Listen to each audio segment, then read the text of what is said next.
राज्य की उत्पत्ति का ऐतिहासिक या विकासवादी सिद्धांत की विवेचना करें। दोस्तों, आप किसी भी सेमेस्टर, बोर्ड या क्लास के क्यों ना हो, आपका पेपर MIC है, MDC है या फिर MJC है, इन सब बातों से कोई फर्क नहीं पड़ता। अगर आपके सिलेबस में ये क्वेश्चन है तो ये वीडियो केवल आपके लिए है। इसे मैं इतने आसान तरीके और भाषा से समझाऊंगा कि आपको रटने की जरूरत तो होगी ही नहीं। राज्य की उत्पत्ति के बारे में कई सिद्धांत दिए गए हैं। उनमें से एक महत्वपूर्ण सिद्धांत ऐतिहासिक या विकासवादी सिद्धांत है।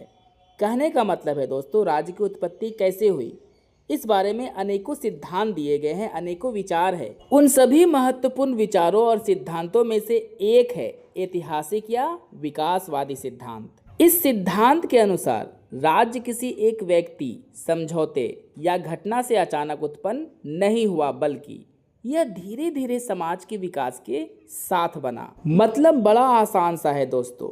ऐतिहासिक या विकासवादी सिद्धांत राज्य की उत्पत्ति के बारे में स्पष्ट रूप से कहता है कि राज्य की उत्पत्ति किसी एक व्यक्ति के कारण नहीं हुई और ना ही किसी समझौते या किसी घटना के वजह से अचानक से हुई है, बल्कि राज्य की उत्पत्ति समाज के धीरे धीरे विकास से हुई है। मतलब समाज का जैसे जैसे विकास हुआ, उसका धीरे धीरे विस्तार हुआ, तो ये विस्तार होकर एक समाज ही इतना बड़ा हो गया कि एक राज्य की स्थापना हो गई। और यह प्रक्रिया, मतलब एक समाज से एक राज्य का बनने का जो प्रक्रिया था, काफी लंबा था, अचानक होने वाली घटना नहीं थी। अर्थात राज्य का निर्माण एक लंबी ऐतिहासिक प्रक्रिया का परिणाम है। मतलब बड़ा आसान सा है दोस्तों। जिस राज्य में हम और आप रह रहे हैं, पहले यह एक समाज होगा, मतलब पुराने समय में यह एक समाज होगा जो धीरे धीरे एक राज्य का रूप ले लिया है। इस सिद्धांत के समर्थकों का मानना है कि प्रारंभ में मनुष्य छोटे छोटे समूह में रहता था। मतलब बहुत सारे विद्वानों का मानना है कि शुरुआत में लोग छोटे छोटे समूह में, यानी परिवारों में और समाजों में रहा करते थे। अब वे समूह क्या थे दोस्तों,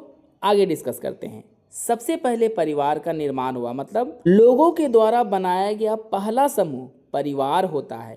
कई परिवार मिलकर कुल बने, कई कुल मिलकर जनजाति बने और बाद में जनजातियों के विकास से राज्य का निर्माण हुआ। आसान शब्दों में कहा जाए दोस्तों, तो राज्य का निर्माण कई सौ सालों की लंबी प्रक्रिया का परिणाम है। जैसा कि मैंने समझा दिया है कि पहले परिवार बना, परिवार से कुल बना, फिर कई कुल मिलकर जनजाति बने और बहुत सारे जनजातियों के मिलने से जिसका निर्माण हुआ उसे ही राज्य कहते हैं। राज्य कोई सा भी हो, वहाँ अलग अलग वर्ग और कुल यानी धर्म और जाति के लोग रहते हैं और सभी मिलकर ही राज्य का निर्माण करते हैं। इस प्रकार राज्य समाज के निरंतर विकास का परिणाम है। मतलब समाज धीरे धीरे विकास करता रहा और वही समाज इतना बड़ा हो गया कि एक राज्य बन गया। इस सिद्धांत के अनुसार राज्य की उत्पत्ति में कई तत्वों का योगदान रहा। मतलब यह सिद्धांत कहता है कि राज्य केवल एक चीजों से नहीं बना, इसके बनने में अनेक चीजों का यानी तत्वों का योगदान रहा।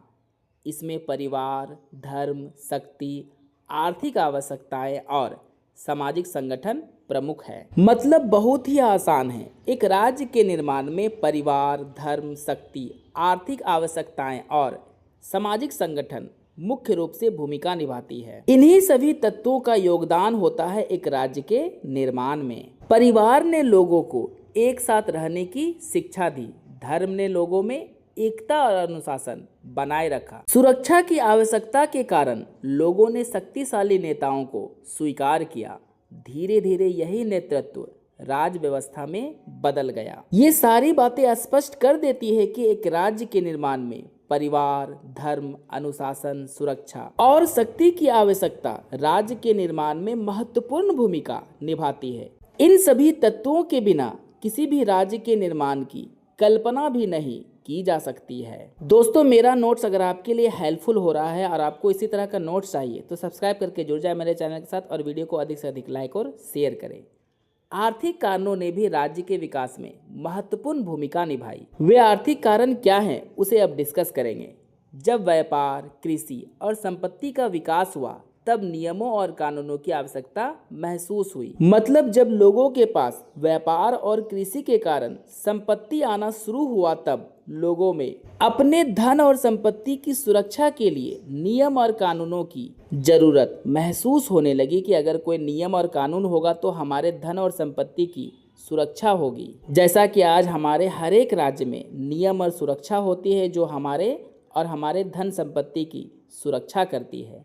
लोगों की सुरक्षा और व्यवस्था बनाए रखने के लिए राज्य की स्थापना हुई, क्योंकि एक राज्य में नियम और कानून होते हैं जिसे सरकार राज्य के लोगों और उनके संपत्ति की रक्षा के लिए बनाते हैं, और सरकार के द्वारा बनाए गए नियम और कानून के कारण ही तो लोग शांति से राज्य में रहते हैं। यह सिद्धांत अन्य सिद्धांतों की तुलना में अधिक व्यवहारिक माना जाता है, क्योंकि यह राज्य को केवल एक प्राकृतिक और क्रमिक विकास का परिणाम मानता है। कहने का मतलब है दोस्तों, राज्य की उत्पत्ति के वैसे तो अनेकों सिद्धांत हैं, लेकिन ऐतिहासिक और विकासवादी सिद्धांत सबसे महत्वपूर्ण सिद्धांत माने जाते हैं, क्योंकि इस सिद्धांत के अनुसार किसी भी राज्य का विकास अचानक से नहीं होता। यह क्रमिक विकास मतलब धीरे धीरे विकास का परिणाम होता है। यह सिद्धांत इतिहास और समाजशास्त्र के तथ्यों पर आधारित होता है, क्योंकि यह सिद्धांत स्पष्ट रूप से कहता है कि समाज का विकास पुराने समय से होता रहा और धीरे धीरे इतना बड़ा हो गया कि एक राज्य का निर्माण हुआ। इसलिए इस सिद्धांत में इतिहास और समाजशास्त्र दोनों तथ्य